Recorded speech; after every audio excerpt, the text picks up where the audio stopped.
Ginigisa ko na po. Pre-night ko yan. Kasi para matanggal yung kanyang lansa-lansa.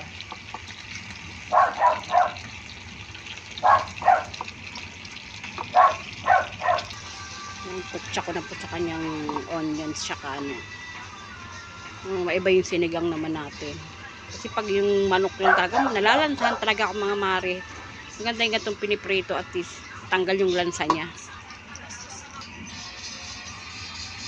At yung sinigang na manok mga mare. Kain po tayo. Ito po yung kanyang pre-night ko bago isigang.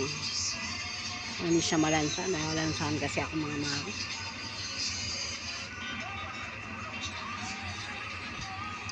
Ay, asin, sobra. Sisipa. Ito ang ulam natin today. Bye-bye.